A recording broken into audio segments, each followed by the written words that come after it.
இரண்டமடு குளம் எப்போ ஆரம்பிக்கப்பட்டது, இந்த இரண்டமடு குளத்தோட பேர் எப்படி வந்ததுன்னு சொல்ற தகவலை நான் சொல்றேன். இந்த குளத்துல முதல் கனகராய நாத்தோட சேர்ந்து 2 குளங்கள் காணப்பட்டது. மடுவன்ற தமிழ்ல நீர்த்தகத்த மடுவன் சொல்லி என்ன மடுவன் இலங்கை பிரிட்டிஷ் ஆட்சி காலத்துல அப்ப இருந்த பிரிட்டிஷ் அதிகாரியான சர் ஹென்றி பேர்ட்ன்றவர் இப்ப பிரிட்டிஷ் ஆட்சி அதிகாரத்துல இருந்த ஜேக் என்றவருக்கு திட்டத்தை முன்னிட்டு இரண்டமடு குளத்தை நிறுவி 20,000 ஏக்கர் நெல் பயிற்சியை மேற்கொள்றதுக்கான திட்டத்தை ஜேக் என்றவருக்கு முன்வைக்கிறார். அதை எப்போ முன்வைக்கிறாங்க? 1885 ஆண்டு காலப்பகுதி. அதுக்கு பிறகு பிரிட்டிஷ் அரசாங்கத்தினுடைய நீர்ப்பாசன பொருட்களால் சென்று பார்க்கறது இரண்டமடு குளத்துக்கு தடைப்படுத்த முழுதாக கரைஞ்சி திட்டம் வரைய மாட்டேங்குது.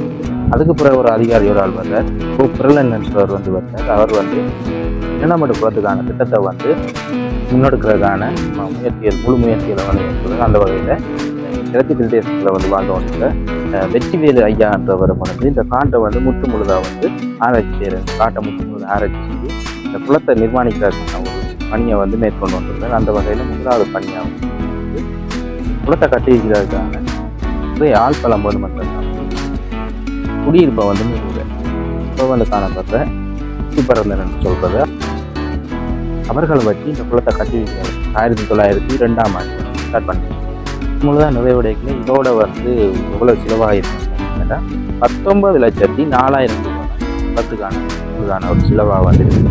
குளத்தோட நீர் கொள்ளளவு எவ்வளோ பார்த்தீங்கன்னா 44,000 ஏக்கர் 30 அடி ஆழமாக இந்த குளத்தோட கொள்ளளவு காணாதுன்னு சொல்றதால 1954 2ஆம் கட்டமாக குளத்தை மேலும் பெருசாகி நிர்மாணி 34,000 ஏக்கரா கொள்ளளவு பிறகு 3ஆம் கட்டமாக 1995 திருப்பவும் புனராய்வு செய்யும்.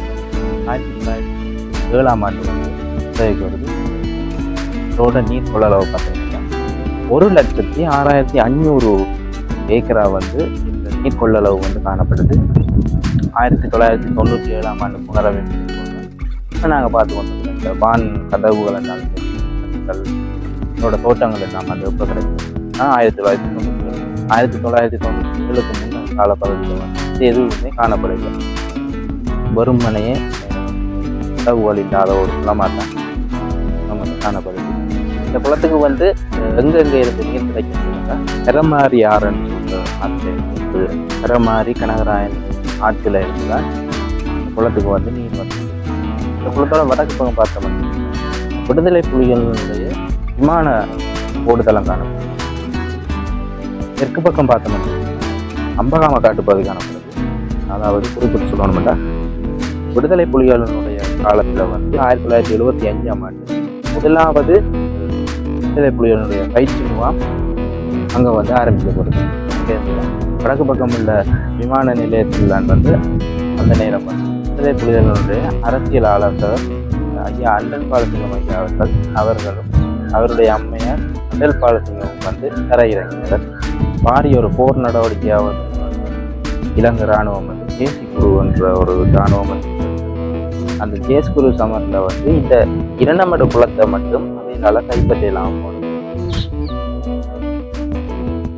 மேற்கு பக்கம் பார்த்தோம்னா கிளிநொச்சி மாநகரம் 2016 ஆண்டு குளம் நவீனமயமாகப்படும். இந்த பழைய கதவுகள் எல்லாத்தையும் அகற்றி புதுசாக ஒரு நவீனமயப்படுத்தி முழுதாக இந்த கதவுகள் மின்சாரத்தில் இயங்கப்படுகிறது. இந்த கதவுகளை 2016 ஆண்டு 2018 ஆண்டு முடிவுக்கு வருது.